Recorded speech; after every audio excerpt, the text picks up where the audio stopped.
อกหักภาษาจีนว่า失恋失恋ไล่ใจภาษาจีนว่า三心二意三心二意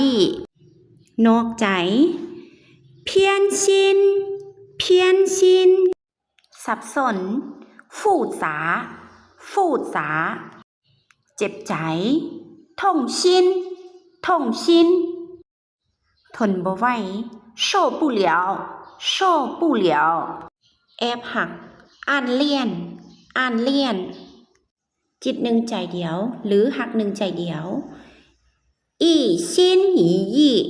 อีซินหยียี่